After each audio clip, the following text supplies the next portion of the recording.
Thank you everyone for joining us for today's webinar, Taking Your Business Online. It'll be presented by Lonnie Lott, and then I'll just kind of go over some basics of the SBDC before we get going. So a little bit about the Small Business Development Center, our office specifically, the Shasta-Cascade office. We're located in Northern California. We serve Shasta, Trinity, and Siskiyou counties. SBDCs are confidential no-cost advisory services, and then we also provide low to no-cost training services like the one we're providing today. So yeah, our program is funded by or sponsored by Cal Poly Humboldt. And then our primary funders are SBA as well as the state of California. So just a couple of our local experts here, they provide advice and things like starting a business, growing your business, questions about QuickBooks, finding funding, marketing, etc. And then we also have access to other advisors throughout Northern California as well. So just a little bit about what our counties have done over the past couple of years. We have since had Siskiyou County, but the two counties show we've really proud that we were able to assist businesses, as you can see, help them obtain funding, create jobs, start their businesses, etc. So that's kind of why we're here to, help businesses grow in those areas. So let me read this before we get going, this disclaimer. So the information provided in this webinar and any supplementary materials provided to registrants are intended for educational and informational purposes only and does not constitute professional, financial, or legal advice. No registrant should act or fail to act on the basis of any material contained in this webinar without obtaining proper financial, legal, or other professional advice specific to their situation. Sorry about that. The Northern California Small Business Development Center and its host, the Cal Poly Humboldt Sponsored Programs Foundation and the Siskiyou County Economic Council, specifically disclaims any liability, loss, or risk, personal or otherwise, which is incurred as a consequence, directly or indirectly, of the use and application of any of the information presented in this webinar. But I will go ahead and hand it off to our presenter, Lonnie Lott. Thank you, Emily, and welcome everybody. Hope everybody is enjoying this wonderful Monday morning, and thank you for joining us for talking about and sharing, taking your business online. This is me. I do have my own consulting practice. I've had it for close to 25 years. And my areas of concentration are business advising, community development, working with nonprofits, and then also downtown and economic revitalization. I love what I do. I'm passionate about small businesses, and I'm honored that the Shasta-Cascade Siskiyou SBDC is allowing me to share some of my insight about taking your business online. Now, I'm going to move through this. It covers a lot of information. You are going to get a copy of the recording and my PowerPoint presentation with my notes, as Emily told you. But so just hang on, and hopefully you'll be able to take a few things back to your business and be able to start to implement some of what we're going to share today. So when I talk about taking your business, I'm just going to get rid of that, online, I'm talking not about e-commerce specifically. I'm talking about taking your business online. And that can mean a lot of things to a lot of different businesses. It can mean having your own hosted website that has full-on e-commerce ability if you're a product-based business. It can mean social media and really leveraging what's available there.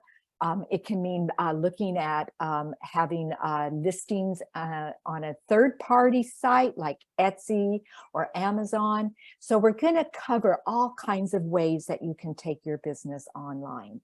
Then I'm going to provide you with some tips, some thoughts about design, those things you want to look at as you start to create maybe your own website or using one of the subscription programs to build your website, or even working with a designer to have them design it and really get you online.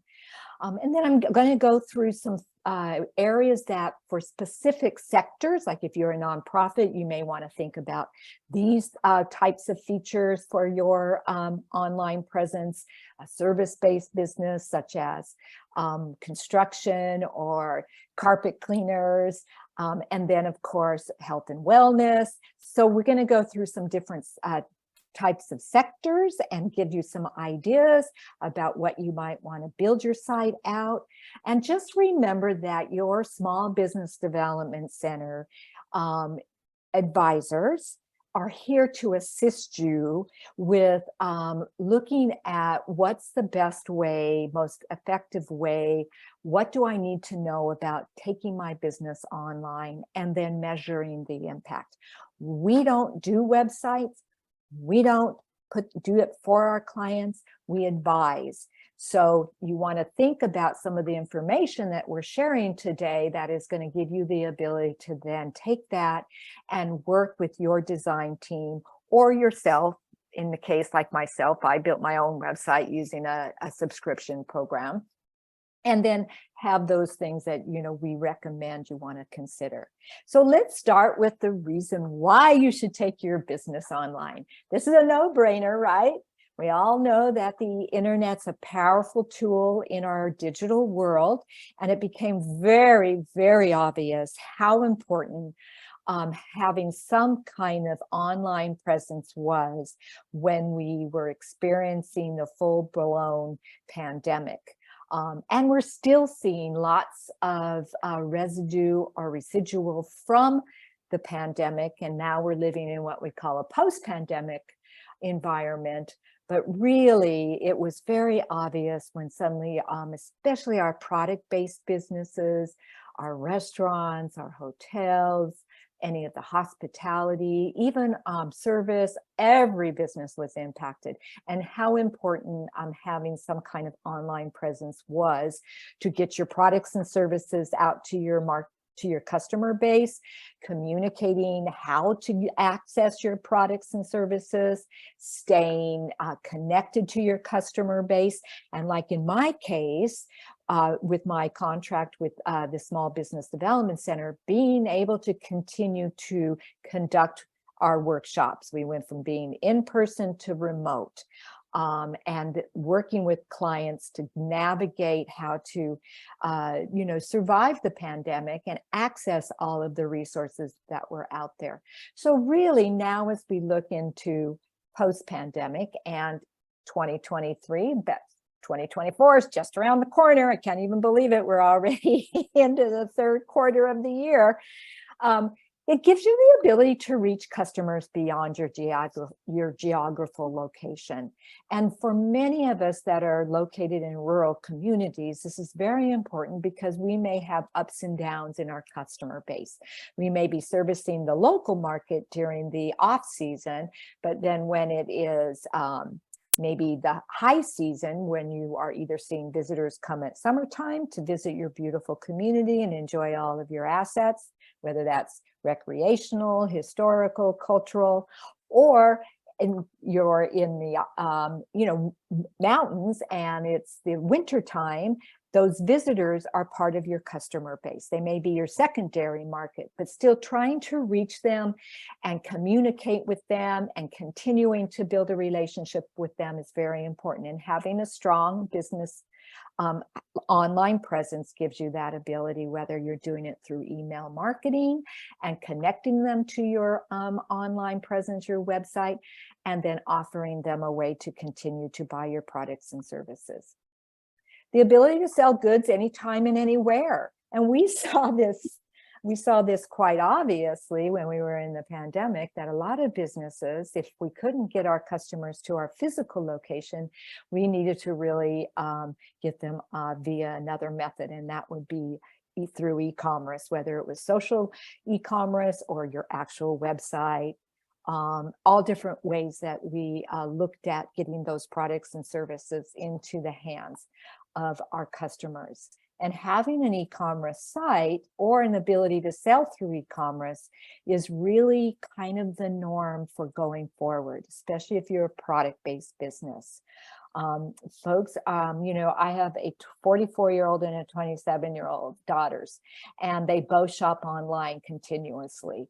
I'm in a different phase in my life, so I'm not trying to I'm not a consumer that's trying to, buys a lot of goods, but they do. And the ease of them being able to just shop, from their home, have it delivered, have it returned easily, has really changed the landscape of product-based businesses.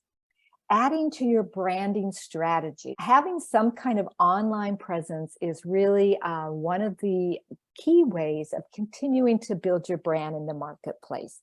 I always say that in our digital marketing world, whether you're using social media to reach them digitally, or you're on a third-party program, or even if you're networking in person, having a presence where people can come back in their office or in their home and come back and learn more about your business by accessing your online presence.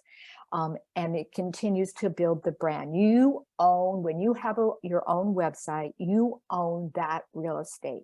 That's the place where you really want to communicate what you're about, and your mission, and all of those details that you can put into a website. Social media is more about everyday engagement, where your website is like an online brochure, or even an online office, online shop. So it has that strength. Adding a sales channel at a minimal cost. When I talk about a sales channel, how you're getting your products and services out to your customer base, how you're creating sales, how you're distributing your goods and services. And online is one of the effective ways that isn't a lot of dollars to create, doesn't have a huge investment. Where the investment comes is from the fulfillment, right? You have to, if you're selling out the front door, as we call it, but yet still selling and starting to distribute on online, and you're selling out the back door, you have to look at that, balancing how you're going to do that with your workforce, your personnel, managing the shipping, the delivery, the orders, the returns. So it does have cost to it, but it is another cost-effective way to get your products out to the marketplace. You have more control over your personnel cost and inventory management if you set it up correctly, and then protection from future economic disasters. Yeah, that probably is really, really top of the list. We're still in recovery from the pandemic. It doesn't help that our economy is slowing down a little bit, but businesses learned a lot from the last 3 years, and will be better prepared for those type of economic disasters. Hopefully, it's never anything we want to go through again. But if you have an online presence, you've got a connection with your customers.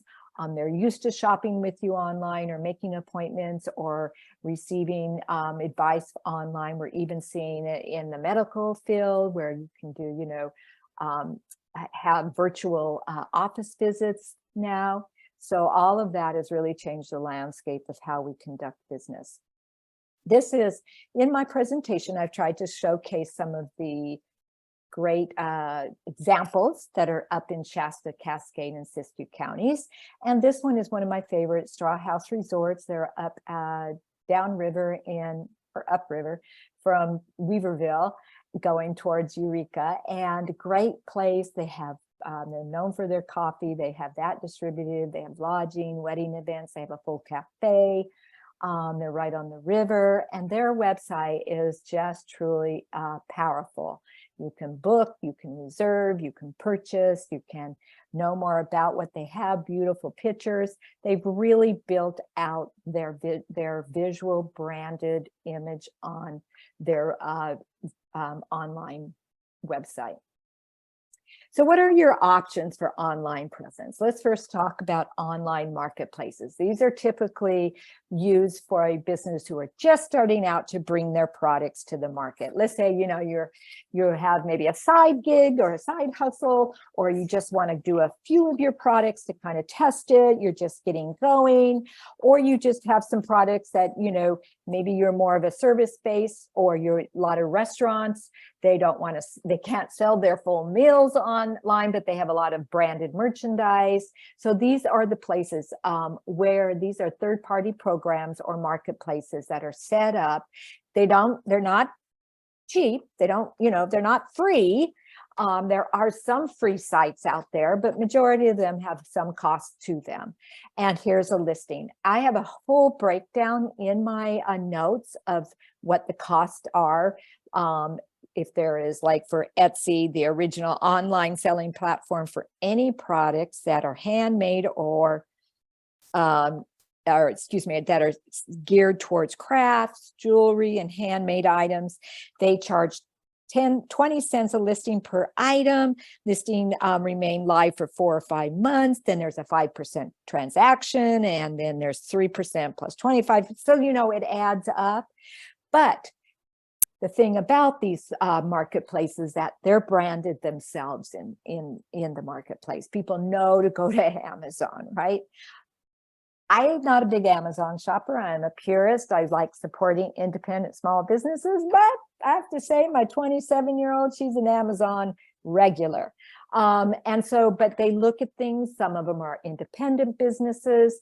They look at the ratings, but Amazon makes it very easy, right? They're set up. So you as a business, if you have products and you want to get them on Amazon, there is that opportunity. There is that option. eBay is still around. It is the original online selling platform. Angie's Beads, they're at the right. They're located in Weaverville. They have a storefront, but they also sell some of their beading goods on eBay. So you can, it's not that you just have to have just one way of selling online or having an online presence. You can have them in a lot of different places. Again, you have to balance what's the cost, what's the return on my investment, how am I going to manage all of this, and how am I going to keep it active? Of course, we all know about Airbnbs or VRBOs. TaskRabbit, this is for small jobs, matches freelance labor with local demand. There's a registration fee to be listed, and then a 15% service charge for all payments they receive. Thumbtack is the same kind of idea. And then ZodiDoc, this is a medical third-party program where charges practices for each patient who books an appointment on the platform. So these are just the tip of the iceberg. There's much more out there, but these are what online marketplaces are about. Then you have hosted e-commerce sites. And these are, sometimes they're subscriptions. We can call them subscriptions, but you pay to have them host your online site, and then they come with different features. So like Shopify, if you have a product-based business, you may be looking at Shopify as the subscription to have your e-commerce, being able to sell online. And they also then create the website for you. Again, these sites allow you to brand with your own logo, colors. They give you various pages to pull from, and they do cost. My site for my little business is on Squarespace, and I chose that because I liked one of the templates. And then these come with templates. You drop in the narrative, the pictures. You can manage it yourself from behind the website. It gives you the ability to keep it current. Some have blogging features where you can type blogs. You can create a blog, then that lives on your website. So these are all different types of opportunities to have your own full-on website. And one of them on the bottom is customize, which means you can use a designer and that host it yourself. That's how my first website was back in 2000 when I started my own business. It was fine. I didn't really need to change things. I was using social media for, engagement. It was more of just a place where I could list my services and my clients, which most of my market wants to look at. But what happened was it got outdated. Needed to update. It was going to cost a lot of money. I didn't have access to it. I couldn't change things. So then I decided to go with one of the other more hosted e-commerce sites. Now, over the years, building out your own online website has gotten a lot easier. It used to be that we needed to pay for a designer or someone who knew websites or was really comfortable with Weebly or Wix or one of the other site programs. And that's still the case. They're still out there. You as a business will have to create your storyboards. You'll have to work with the designer to tell them how you want people to, navigate your site. What are the pages you want to have? What are the features? And of course, you always want to make sure that you maintain your URL, your domain name. You own that. Don't ever lose it. Make sure you always pay for that subscription. That's what connects your site to the host. And the host is who is holding your site, your website. So there's some cost involved. For Squarespace, for my little site, I think it's $250 a year. They host it. And then my domain name to keep it current each year is like $25. But I do all the work. I update it.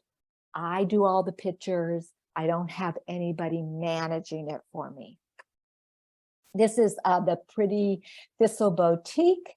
And I just really thought it was a sweet little site. They're in Reading. Just pulling down to show you where they have linked their email marketing campaign to it. You can, subscribe, and then they'll send you an email with their up-to-date promotions and things. And this is one of the most valuable things that we do kind of see in having these hosted commerce sites, is that they then have these abilities to easily link your social media platforms, icons. So then that drives people to your social media platforms, emails, it captures emails. All of those things are built in. Social commerce, yeah, it's still limited. It is starting to grow more. Facebook, now, if you start a Facebook page and you want to use their shop feature to sell your products, because they only allow you to sell products, you have to sell through their shop. If you're just now starting, if you started using your Facebook page as a way to promote and drive people to your e-commerce site, such as your website, and then you're using Shopify to fulfill it, after April 2024, they're not going to have that ability. You'll have to fulfill it through Facebook. Facebook pages and MegaSuite is moving towards having it be a full-on service shop. Now, in the past, they gave you the ability to then link people over to your e-commerce site off of your website. After April 2024, it's not going to be that way. Instagram still does. Pinterest has ways that you can also purchase, or it drives people to your e-commerce site. Other creative ways to get the products and services to your customers is to call us. Email us, direct mail, message us, DM us, submit your form, all kinds of different ways that you can get folks to do business with you via your online presence. This is a florist, and I'd have to say that florists, they really ventured into online sales much sooner, as bookstores did, because Amazon was started as a bookstore, and so it really hit the independent bookstore business. And then we had it with florists, with people just calling anywhere and getting flowers delivered. So florists had to go quite quickly into e-commerce way before it was popular with other smaller businesses. So they are really pioneers in the area, bookstores and florists. But this is a really cute little florist. I just really like their gift boxes that they have now available for pickup or delivery. A simple little site. Send flowers. These are your boxes you can subscribe to. You can pick them up or deliver to the Reading area. So again, I just, they have beautiful images, really creative. So check them out. Just a great example. You can sell locally, free and easy to use, but they have no ability to exchange payment online. So you think of Craigslist, or you think of Facebook Marketplace. Now, Mega Suite says eventually they're going to have the ability to exchange payment online through Marketplace, but they haven't yet. So this is where you have to meet you can list your products, doesn't cost you anything. You connect with the buyer, you find a place to either ask them for shipping, to pay for it, and you ship it out, or you meet them in the parking lot somewhere. And I use OfferUp in my area. Right now I have an office in Phoenix and an office in Grass Valley, California. Right now I'm over here in Phoenix. Don't know how I ended up being here in the summertime, but that's where I'm at. And OfferUp works really well for like all of the college stuff that I ended up after my kids went to college. So again, it's doesn't cost anything. They don't take any percentage. It's really just a way to get it out into the marketplace, and then folks know about looking at Facebook Marketplace or OfferUp. Okay, so where do you begin after all this? It's like, all right, well, where do I begin? What do I really need? I have a site. Is it working for me? I don't know. Maybe I don't need to do a full-on commerce site, or maybe I don't want to have I just want a front page for my website. I'm just beginning. So you kind of want to think about these steps. Now, this is kind of coming from the advising world, and we like to advise all our businesses to think strategically when they're starting to plan or expand or grow, and really look at it and do some research, right? You want to evaluate the sustainability of taking your business online. Is your market size? Who's your competition? Who am I trying to get my products and services in front? Who is really going to see my website or my online presence? How am I going to get it to them? What is my product or services I'm going to list? Am I going to just start out with a few specific products, or am I going to try to get all of my products online? So that's a very strategic decision. I know that when the pandemic hit, in March of 2020, April of 2020, and a lot of businesses were sheltered in place. We weren't traveling. We weren't seeing our second market coming to us. A lot of businesses pivoted right away and got online. Now, they didn't put all their products online, especially if they were a large product-based in-person type of business. So maybe they just uploaded some of the things that were very of interest to people that were sheltered in place: puzzles, home baking utensils, baking things, all of those kind of products. We saw the health and wellness start to do yoga online, right? Zoom became, wish I'd had some stock in Zoom back in 2019. But, it's, again, what is your product? What is your service? How are you going to deliver it? What's your return on your investment? What is your competition doing? What's your industry recommending? And then how can you fulfill it and manage it, and then pricing? What is the cost going to be? Is it going to be the same cost as what's in my physical location? What is the cost for, an online yoga class versus coming in and actually being in a place where you have the instructor? So all of those go into play, and then you want to look at it and draft and update your business plan. You want to see what the impact's going to be. What is it going to cost me? What's the resources I have to come up with? And then what's my potential income? How am I going to manage it? Do I need to grow my staff? Am I going to need a fulfillment location? Do I need to update my technology? That's a huge one. As you start to really look at building out a full online presence. If you're just looking at wanting to develop a very simple website just to give people the opportunity to know more about your business, less intensive. But if you're looking at a full on, and you can see what the websites are out there or the online presence are, it takes a lot of time and resources to really get to that place. So as you're looking at your overall strategy and you're preparing, we want to weigh those things. We as an advisors can assist you with that, or your team. So the first thing in making the transition to an online presence is to secure your domain name and your host. So a lot of times when I'm advising with startup businesses, they go, oh yeah, I'm ready for business. I've got my domain name, my URL. It's my business.com, .net, .org, whatever it is.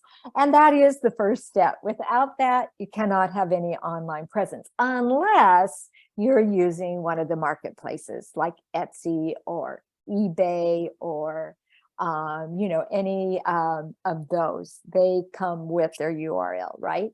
Now, when I started mine on e-commerce subscription site, they give me the option of using a URL that they have, or if I had my own, I could transfer it. Of course, I've had my own for years. And that was and I've maintained it. So I wanted to transfer it. So you have to kind of maybe go on, GoDaddy's a really good site to see for what's available in terms of a URL. You might want to purchase that and have it, and it's yours, right? You want to think, what are the advantages to .com, to .net, to .org? There's all kinds of other endings, and you don't need to purchase them all. Just you purchase one that you feel you're going to really use and leverage, and that's going to become your online URL. Then you want to think about planning your website. Are you going to need a shopping cart? Are you going to have payment processing? You're going to want to think about an SSL, a Secure Sockets Layer Certificate. That's what it stands for. That's one thing I learned when I was doing this webinar, what some of these, abbreviations stand for. And this is the first thing most savvy consumers look for when they are making a purchase online is an SSL certificate. And that means it has an S at the end of HTTP. S. It's a digital certificate that encrypts the information your customer sends you when they purchase their products or complete forms on your website. Visual indicators of an SSL can include a padlock icon in the browser, an S before the website address, and a green address bar. There is a cost. It can be costly. Again, in the consumer's mind, the more secure you make your site, that their information isn't going to be taken, the more the ability to really have that presence and be able to fully fulfill the credibility and accountability that your consumer is looking for. Decide what to sell. This is a big one. And, when choosing to sell, start by maybe adding some of your top sellers or lightweight items to your e-commerce website.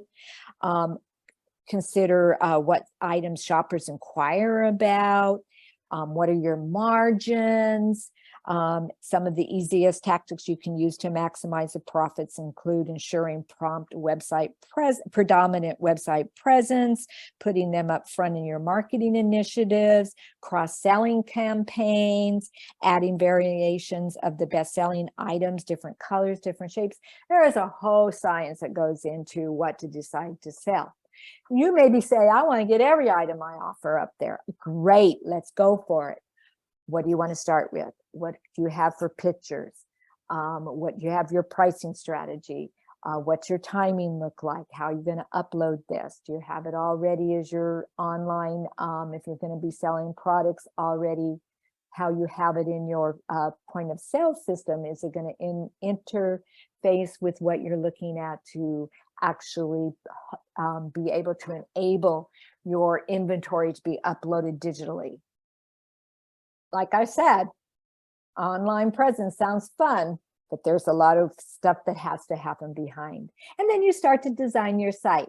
Now, I use this example of All Fired Up. They are got a physical location where you go in and you paint pottery, right? And they have a shop. They have a few items on their shop. She has really experimented over the years of what sells and what doesn't. And of course, during the time when it was a pandemic, she was just really trying to get something out there in the marketplace to keep her business going. But she really depends a lot on people coming into her place for the experience, right? But you want to check out and look at her site and look at, she has some kits that are on sale that you can purchase through her site. You can register for her summer camp, but then she also up here in the corner, it has Instagram and Facebook, so you can look at seeing how she cross promotes and markets that. So I just like to put her, put this local business up as an example. So then think about designing your website. And this is where you might want to work with your team, or you might want to have your graphic designer assist you, or come in and work with your advisor to sit down and give you some ideas of where to start. You want to think about providing easy navigations for your visitors. I know when I started with my first website back in 2000, I sat for like maybe an hour with the designer, and he said, okay, tell me about your business. What do you want your homepage to look like? What else is important about your business? I needed an about section. I needed about your resume. People as a consultant, they want to know what you do, what your credibility is. Of course, now with LinkedIn, I didn't have to go in a full-on 5-page resume. I could just have them link on to LinkedIn, learn more about me, and then have a PDF that could upload my resume. My service and products were pretty easy. I had to give some case studies, and then my pages, my listing of all my clients that I work with, which is probably was the most important part for a consulting business. So how do you navigate it? You want to think about the top bar, the low bar. You want to think about picking a simple, professionally designed theme, and then add customization over time if you want to start out slower. And that's the value of some of the hosted sites, is that they give you lots of different things to choose from. They come in with built-in kind of font colors, and then you can add and change, that to your style. Keep your pricing structure transparent. You want to think about, if you're going to be selling, you don't want to have all those hidden costs involved. Some templates will allow you to make these changes. You can replace the defaulted logo with your own, change the background and navigation menu. You can invert or remove content from various pages. You can add your social media links to your header, your footer, display an email sign-up form that pops up, display and showcase product videos and images. So the more bells and whistles that you want to make sure that whatever you choose is going to enable that. You want to list your products and under proper categories and subcategories. Probably want to have, if you have a lot of products and services, you're going to want a search button, because we don't want to go through pages and pages and pages of shoes to find sandals, right? And then your brand name and logo must be clearly visible in the header and the footer. Showcase your products. This is key. If you're going to be selling products, you want to make sure that you have good product images, great product photography, product descriptions, product categories. You want to have a clear call to action. The right amount of detail for your price and your customers. Content sounds human. Now, we're all shoppers online. You guys have been shoppers online yourself, so you know what is of interest to you. Is that the same that's interest to your customers? Like, I want to know what the return policy is, because if I'm ordering something online, especially if it's clothing and it doesn't fit, I want to be able to like send it back easily and get a new one or get refunded, right? What are your policies? Where are your policies listed? Oh, excuse me. Somebody from South Carolina is calling me. I apologize about that. Thought I had turned that off. So, you know, you just kind of want to think about all of those things that go into your products and showcasing them. This is a little store, shop around the corner. I love this little homepage. They're just a really nice snapshot of all their books. And then you can see up across the top what they've got. They've got the about, they've got their shop, they have news and updates, hours in contact, a little tiny description that they're an independent bookstore in downtown Reading. They offer new books, fiction, and so they're giving you just a snapshot of that. Now, I could go on for hours and hours about product images and what is good photography and how do you do it and what are the descriptions, but our friends at Shopify have a great blog, and I've included that in this webinar for you to then click on it and read more about some of their recommendations from their perspective of what goes into showcasing your products. So again, investing in some of the photography. Are you going to take it yourself? Are you going to create a place in your shop or your office where you're going to take it? You have the right lighting? Do you have the right camera, or heaven's sakes, you know, whatever the newest mobile is to take pictures? How do you upload it? How big is it? All of that goes in there. So this may be where you want to look for some partners. Maybe you have a photographer in your local area. You can get a pricing from them. Maybe you're going to do some video and have that as part of your demonstration. So again, just research your industry, look at what some of your colleagues or competition is doing for their websites and see how they're displaying their products and services, and then see how you might want to do yours. Again, you want to bring your business personality out in whatever visual, digital, online presence you're doing. So you want to make sure that your brand is continued through your digital marketing. If you're just an online business and you do everything online, then that's your brand, right? You started it that way. If you're a product-based location business and you have a shop or a store, then you're going to want to carry that through into your online presence. So making the transition to online, setting up your payments, you're processing customer transactions with proper bill and receipt, accepting payments via multiple mediums, and then updating your inventory levels after every transaction. Now, this is the value of where some of the online subscriptions or e-commerce sites, they have it built in.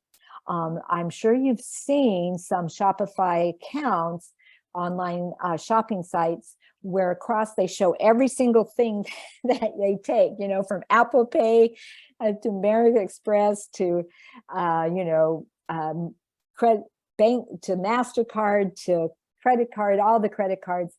So you have to choose what you're going to take, right? Again, you got to be able to take purchase online and make it sure it's secured. Configure your shipping methods. How are you going to get the product to them? What are you going to, how many days are you going to take? Are you going to do UPS, FedEx, mail, good old fashioned mail, whatever the way is. We're even seeing, back to setting up your payments, we're even seeing some businesses now are taking the ability to do Venmo. A lot do PayPal. A lot of people use PayPal. So all of that has to go in if you're going to be selling actual products or subscriptions or services via online. Get the right help before you launch. Think about your content writing. Now, with the new chat GPT that's out there, you can plug in your descriptions and they'll spit something out for you. So that's an advantage. But you know, you want a proof. I always have spelling errors in my content. I'm the worst speller in the whole wide world. I own it. I own it. And no matter how many times I proof it, there's always one that I miss. So you want to kind of maybe get content help, proofing, reading, maybe some graphic design assistance. I already mentioned product photography, product listings. If you're buying through a vendor or another different manufacturers, sometimes they come in with the built-in descriptions that you can just drop in, even the photos. I know I work with a jewelry store and they can actually screenshot and get images and then take the description. They actually work with their vendor that they allow them to do that. So it comes in to their Etsy site already done. They don't have to do it all over again. And then packaging and shipping. You want to think about, you know, how are you going to fulfill it? Who's going to package it? Who's going to take it down and drop it off at UPS? Or are they going to pick you up? Are you going to have a, you know, a pickup kind of account with them where they stop by at your shop to pick up everything? And then you want to test your shopping cart. You want to run out this and, if, you know, have it with your employees or your family and your friends, those who will be honest with you that it was the hardest site ever, or it was such a stench, I'd buy from you every day. And you want to look for this. This means the link is not working. You can't seem to find the page you're looking for. This happens more and more. This is actually from Airbnb that I was on. But this happens when you're listing in your online presence on another site, a third-party site or another directory or a listing. Typically, it happens like whether it's Airbnb or VRBO or Chamber of Commerce or your business association that are giving you the ability to have a listing there. Sometimes they update their websites and it doesn't always come across easy with your URL. So you want to check all places that any touch point where you're going to be listing your business. And then your own shopping cart, right? Your own internal site. So let's talk about, whoosh, that was a lot there in the few slides, right? See how I'm doing. Oh, I'm doing really well. I'm so used to doing hour webinars that an hour and a half just gives me so much pleasure that I can just take a breath. And maybe this will be a good time, Emily, if anybody has any questions, they could put them in the chat or you could just relay them to me and I'll try to answer them. Okay, I'm not seeing anything in the chat right now. Okay. Means they're probably all trying to figure out everything I just said. So, okay. So taking your service business online. Oops. Stop that. That was my timer and I timed it for stopping at noon instead of 12:30, but that's okay. Emily, you can keep me honest. So taking your service business online, when I'm talking service business, think of, like in this case was cleaners or HVAC, air conditioner people, or carpet cleaners or electricians or contractors, anyone that's out there providing a service. So you want to think about, okay, if I'm going to have a website or I'm going to take my business online, first of all, let me think about what are the services that I might want to list on there. And then if I have products as a cleaner, house cleaner, maybe you are going to promote some of the special products that you use, or you're working with a vendor that then you can sell their products through your site. So you want to kind of brainstorm and kind of maybe start with thinking about listing what are all those things that we offer. Now, this is a really great place to kind of research what your competition may be doing or how their site looks and like, oh, I really like that, or we don't do that, or that's a great idea.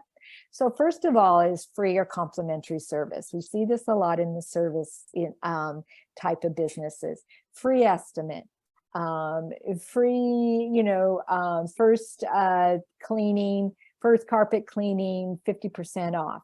All of those type of things that kind of are the hook, that are the kind of, oh, a free, estimate. That was what I want to get, 3 estimates anyway. So let's get a free estimate. My daughter owns a roofing business in Nevada County, and that, of course, that's what they offer right on their site, a free estimate, a free quote. It's not going to cost them anything. And then, hopefully that they come in and are either the highest or the lowest or the best, or provide the best service or have the best products. But anyways, voucher and gift certificates.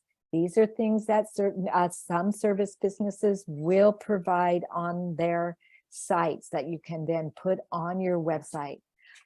Demonstration videos. These are great for service-based businesses.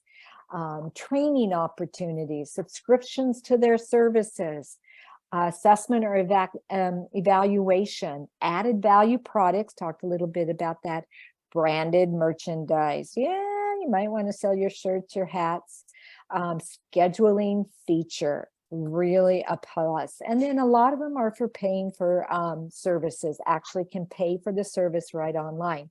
Now, if you are a service-based business and you have a mobile you provide the service mobily, right? You go out to their place because you're a service, and you're going out to their home or their place of business to look at what they need, and then service that. They hire you, you service it at their place of business or their home, and then that technician can actually pay right there online. They, right there, they swipe it. So again, all of those connect to your online presence, whether you're out in the field and they have access to an iPad, your employees do, and they're facilitating the payment that way, or they have you go back to the website and do it that way. Here, this cleaners is, I just love this, 20% discount on dry cleaning on Saturdays. Who figured? Going to the cleaners on Saturdays, that's when I go. And I just really like this little photo. We could probably maybe make it a little bit bigger, but they have monthly specials. They have FAQ. A lot of service-based businesses have, answers and questions. So they have a FAQ page. That way, people don't want to call right away. We've gotten away from calling on the phone because we don't want the salesperson to make us feel silly or we didn't know about it. So FAQ. I look at a lot of FAQs, like what does the service really involve? Is there, a down payment? What's the return policy? All of those go on an FAQ page.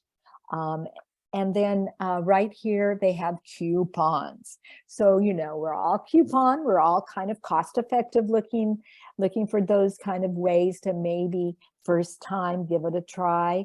I know when I moved to Arizona, my home here, I need to have my carpets cleaned. I didn't know where to start.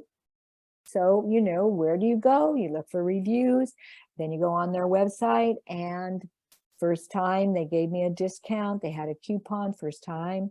My Midas, where I get my car fixed, the oil change, they always have a coupon for an oil change. It's a little less than what they would normally if you just walk in.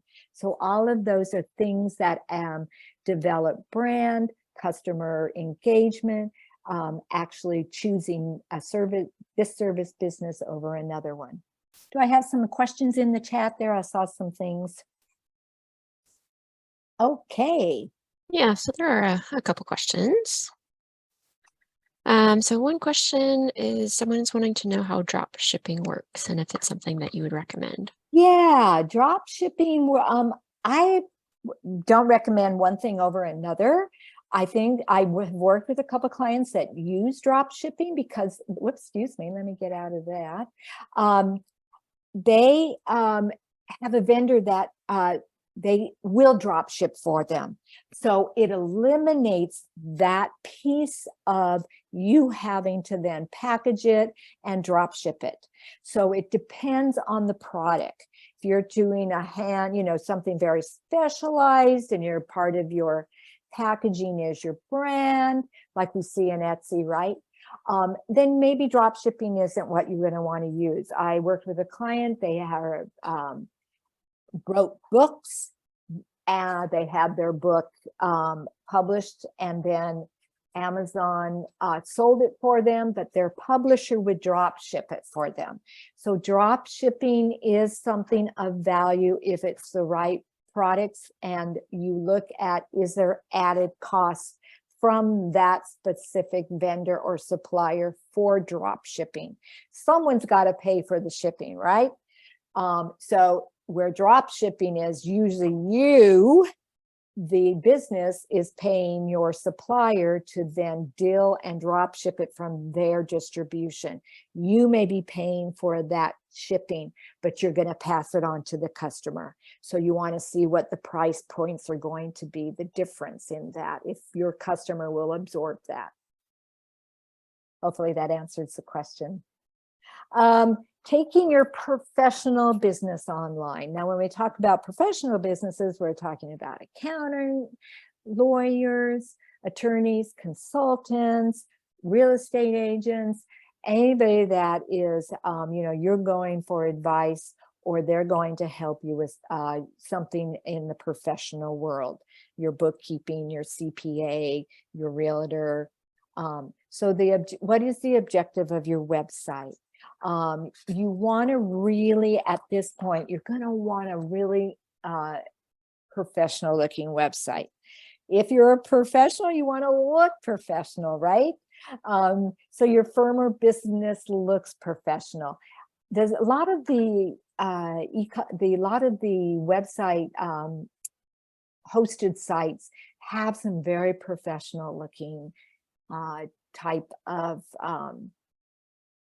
templates. Mine is a professional site, and pretty simple. You can change the cover page there on their blog, but again, provides information of what's involved in your service or your business. Makes the user intuitively know the price range. We don't put prices as mostly as professional. We don't put our, as a CPA, you're going to be paying this hourly rate, or an attorney. But, for you're giving the presence of what the services may cost. There's a range there. Or you'll always just call for a free quote, or your first hour with us is at no cost, right? Make the viewer feel comfortable with the process. So 4 pages for your website. You may want to think about your home page. That's your front door, that's your visual, that's your office, that's your front, your first impression of your business. Your about page is your story. Your service page, of course, is what you do. And then your contact page is your opportunity to connect. Do not make them search around for a phone number.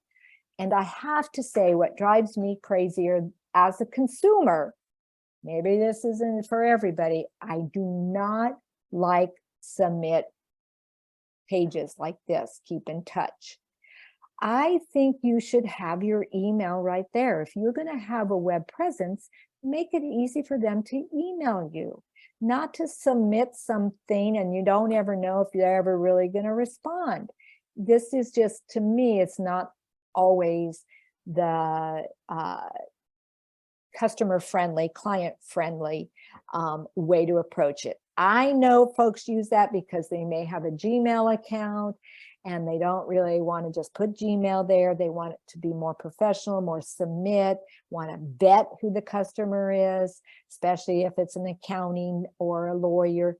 But it is one less client-friendly type of aspect of a site. So your nonprofit or your organization, a lot of nonprofits, if you're a nonprofit, you should have some kind of website. It's just the way it is in the industry. And this is an example of Weaverville Chamber of Commerce, very small organization. It's built through a hosted program. But for you as a nonprofit, it's going to tell your story, right? This is your opportunity to go more than into your mission. Mission should be no more than 4 sentences. That's how you're going to do it. But you want to tell your story, what you're involved in, what you're about. It effectively communicates essential information, your events, your fundraising campaign, who your board of directors is, who your executive director is, if you offer grants, online options to donate. Most of them have that ability. They're very secure.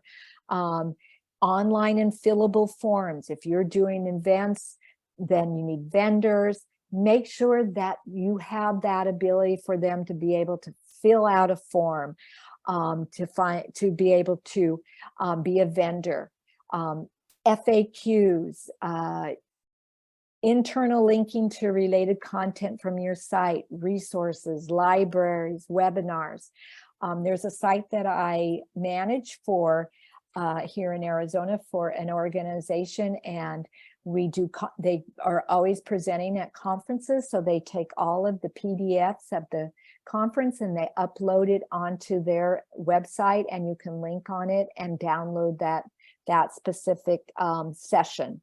I see, some organizations like our own SBDC here, Shasta-Cascade SBDC, we have our own YouTube channel. A lot of our webinars are listed there where you can go and listen to a webinar via YouTube very easily on a specific topic. Got to have your URL. Taking your health and wellness business online. Lots of, before the pandemic, health and wellness, they had like a kind of a one-way website, right? They didn't really, it was more about where they were located, what their class schedule was, maybe, you were expected to go to them physically. And then of course, with the pandemic, it really switched things around. So now a lot of health and wellness businesses have built out their sites, their online presence to offer online health coaching via Zoom, via some kind of platform, virtual personal trainer. You can access via some of their training modulars. You can actually join online as a subscription, and it drops right into, weekly into your email box, and then you can work out at home in the privacy of your own home. A lot of them are selling health and wellness products, products from yoga mats to branded water containers to actually linking to some products that are more food related. Online demand wellness, scheduling, making it really easy to schedule. I forget the one that reservations, online payment, Mind and Body. I know I take yoga with my sister in Visalia when I visit her once a month. I'm a once a year yoga person.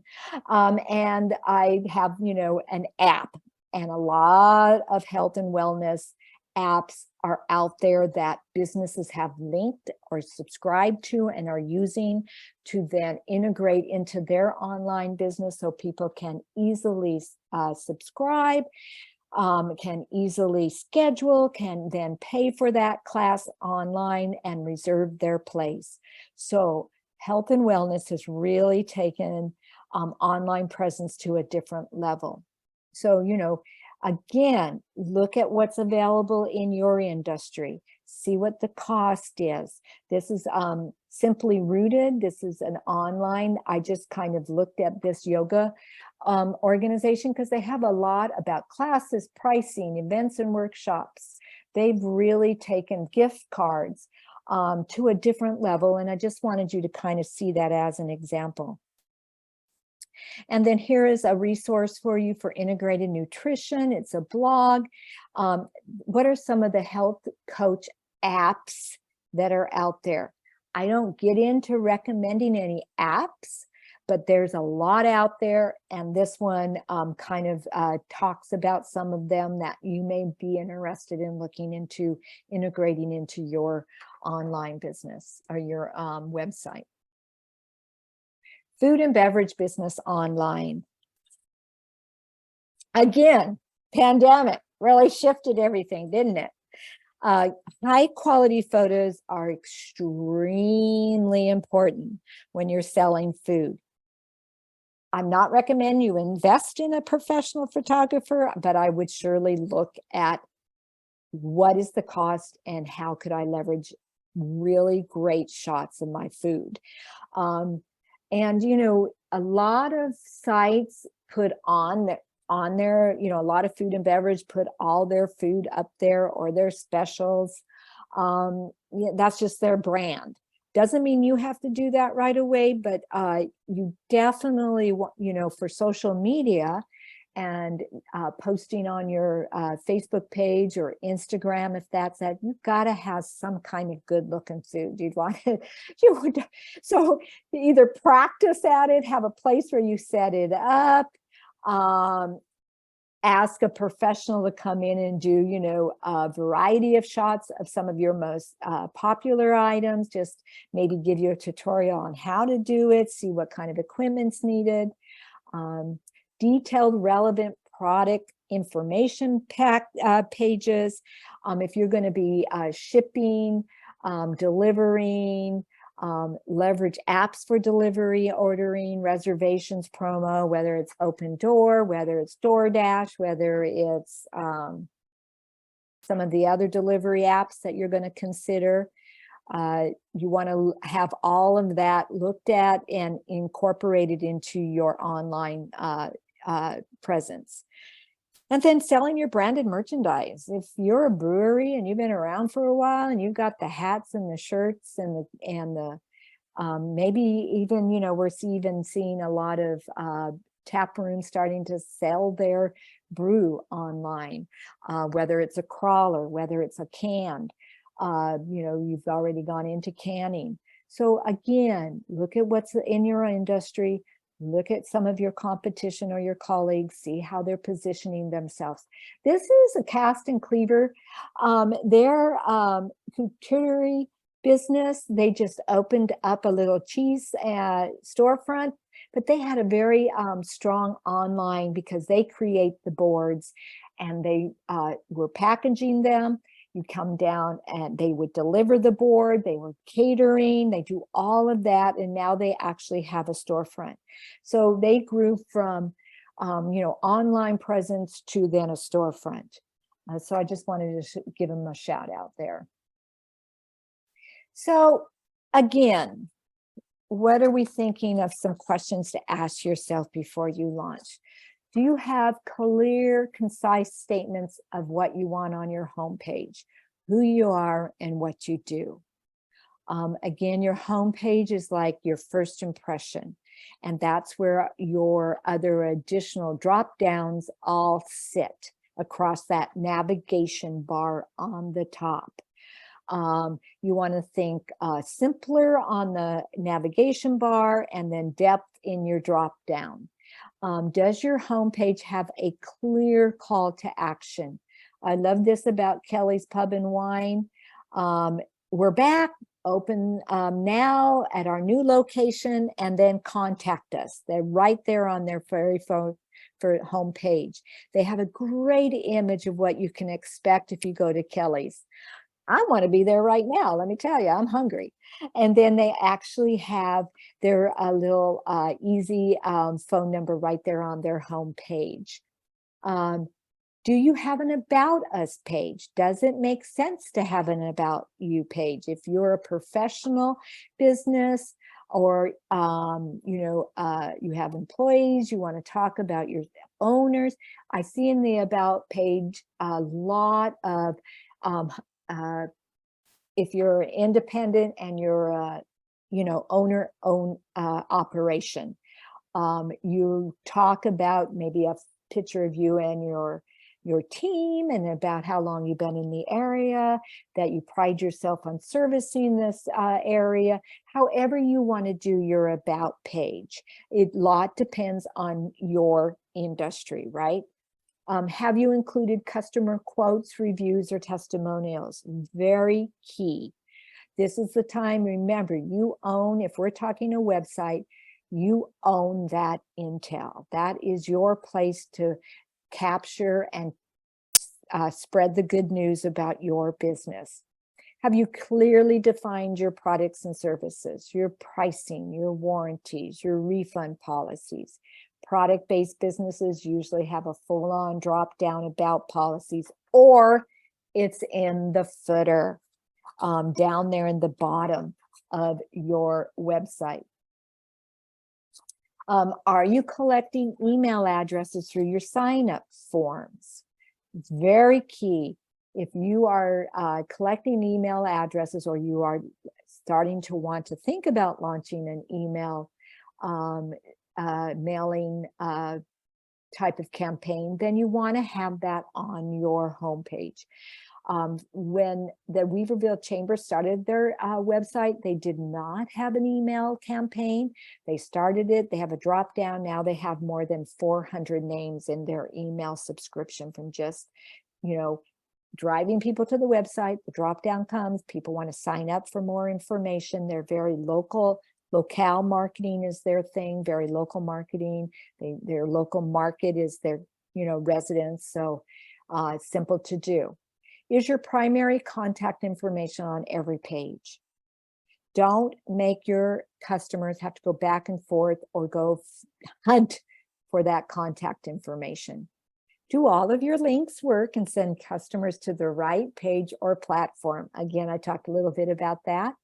Have you included trusted logos, whether that's Better Business Bureaus, any awards, authorized dealer? My daughter's roofing business, they're owning Corning Platinum, which means a lot to them in their industry. So that's, right across their homepage. Also, a lot of times locals, if you have been involved in the best of and you've won the best of, let's say Shasta County or whatever, then that goes across to your, that's one of your badges of credibility. Have you included all your social media icons on your sites? Do not make us look for them. I can't, if you have, and you're using social media, and whichever ones you're using actively, and you're keeping those consistent, put them on all touch points. Do not make a search for it. Make it easy for us to connect. People will be on your online website, your online presence, for as long as you can keep them there. This is a one-way websites, unless they're, your call to action, right? Call me, email us, shop from us. This is where they're at, and they're shopping you. They're looking at your business. They want to know what you're about. Help them make that decision. They may flip over to your social media platform because that's what they want to see if you're really on it. And what do other people say? What are you posting? What are your reviews? If you have review sites, and every business should have a review site, whether it's Better Business for professionals or TripAdvisor for the hospitality travel industry, or Yelp, or Google My Business. Yeah, those all need to be listed on your portal to where people are coming, where you're driving them to learn more about your business. And they will go to see how many stars you have, or how many reviews you have, or what Yelp is saying, what people are saying. And I have to tell you that I have 2 young adults that's how they shop. That's how they make their decisions. They shop, how they do any type of business, even going to the dentist or doctor, by what the reviews say. So when you go to market, and now you've got your site up, and whether it's an e-commerce site, whether you're just, telling them about your services, you're building your reputation, announce that you're online, announce that you're selling online, announce that your services are online. Test a social media ad and announcing your website, or just re-announcing it. Send an email with a specialized offer. Create a stellar customer service. And some of that is add a FAQ page, reduce image size for quick load times, leverage user-generated content, develop a loyalty program, consider that. And then show genuine attitude for all your visitors. Make it easy for them to do business with you. This is a sponsored ad for Third Bird Nest. We know it's sponsored because it says it right there. This is probably on their Facebook page. And then shop our past season sale. Get unique, 40% off. You don't always want to just promote sale, but if it's your season sale, your twice a year sale, it's your sidewalk sale, and sidewalk sell with you online, then you want to really push that out. And then tracking your success. How are we doing? Return on investment. Such a difficult one. It takes a little bit of time. How is your website performing? If this is another value thing, you want to make sure whatever site you're using, you have some kind of way to measure the analytics. How many visitors? Which pages are the most active? E-commerce, what's my shopping cart abandonment? Do I have a lot of that? Why is that happening? Your advertising.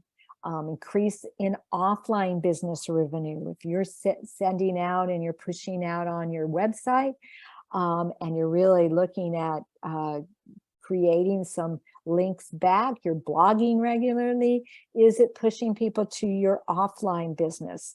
Are you wanting that? Are you looking at building your in-shop business as much as you are your online commerce, by really promoting that you're open and you've got a sale going and you're really pushing, images there? So these are all of the different ways you can measure how your return on your investment is doing. It's not easy. This is an area that is, we can get into performance analysis. We just go into these rabbit holes, and what is it really telling me, and why am I getting, why I spent, this on my ads and I'm only getting this amount. So these are areas that you can work with your advisor or your team to really start to say, okay, what are we trying to measure? What are the metrics we're trying to measure? And then how are we going to measure against them? We're just not going to look at insights and then not know what they say. So anyways, this is Mountain Gate RV Park. I just really like this site. Reservations is really cool. It's really right there in front. Then their little template they're using, they have a drop down for about their park in the area. And then they're telling you, if you're coming to this area, here's all the great things you can do. And then their discounts. And then, I love this, that there's all that really showcase the recreational aspects of Shasta-Cascade County. And I think I made it before I ran out of time, Emily. How about that? I was even able to take a look. So I have a question in the chat. Yeah, so we still have a couple questions. So one from earlier, and I think this was to the topic in general, kind of what they should do first, second, third, like kind of what's the order for getting their business online. Oh, That's a great question. Well, first of all, you want to probably secure your URL, your domain name.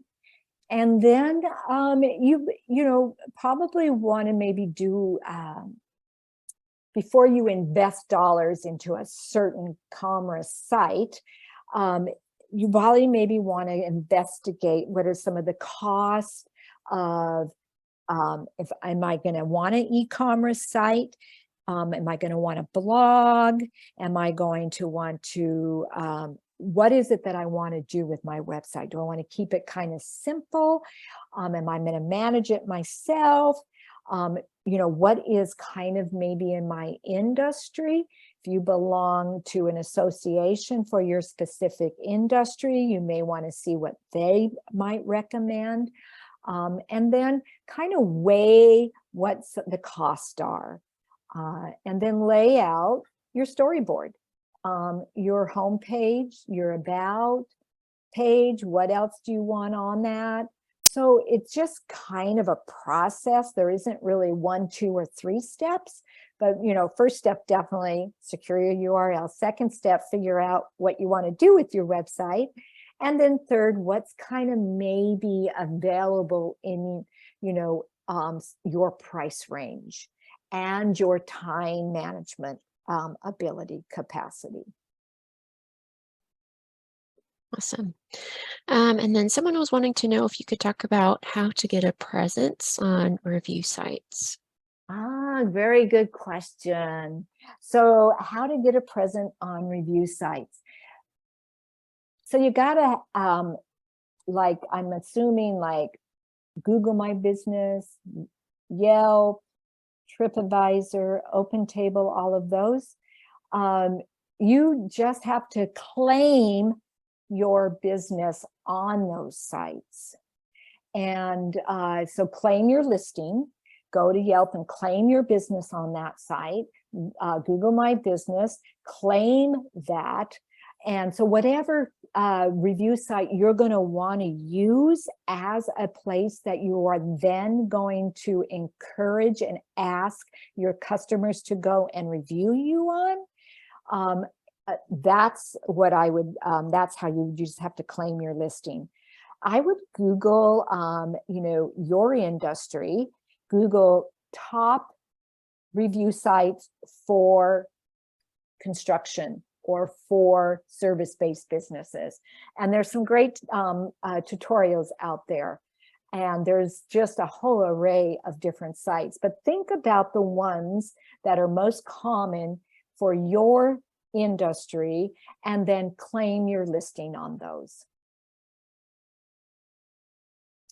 And then I see there's another one. I think that's all of the questions. Okay. I just really want to thank everybody. I'll go to the end here, Emily, and you can do the wrap up. So do know that within my notes, all of those links are going to be available when you get it back as a PDF, and you'll get my notes that go into deeper some of the discussion that we had today. And, Emily is going to also tell you how to sign up with, if you're not located in Trinity or Shasta or Siskiyou County, there's an SPDC near you, and she's going to tell you how to do that. But really take advantage of the SPDC advising team. We are there we want you to succeed. Like I said, we can't do it for you, but we sure can advise you and lead you and help give suggestions and review. So all of everything but can do for you, we are there. Awesome. Thank you, Lonnie. So if you're located in Shasta, Trinity, or Siskiyou County here in Northern California, and you own a business, you can sign up for services and request to meet with Lonnie for your business.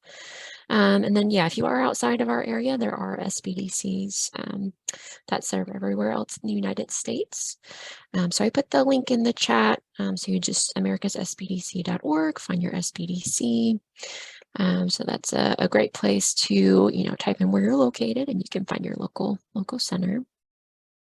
And then I did want to mention, I did put in the chat a link to a survey. So if you can at least go ahead and click on that, you can fill it out after the webinar. But that information really helps us out, helps us improve this webinar. Also, if you want to put what topics you're interested in us teaching, we have had a couple webinars that we've been able to share that were, requests from clients who've attended other trainings. So definitely encourage you to do that. And then, yeah, some other places you can find us. Obviously, like Lonnie said, we are on YouTube. And then we're also on Facebook a lot. And then occasionally we'll be on LinkedIn and Twitter as well. So feel free to check out those. And yeah, I think we're all good unless you guys had any other questions for Lonnie. But while we're waiting on that, I just want to say thank you, Lonnie, for presenting today. Thank you, Emily, for hosting, and thank you to everybody who attended. Just go out and keep on doing, and I'll be very excited to see any of you again on the next webinar. Awesome. Thank you all. Have a great rest of your day.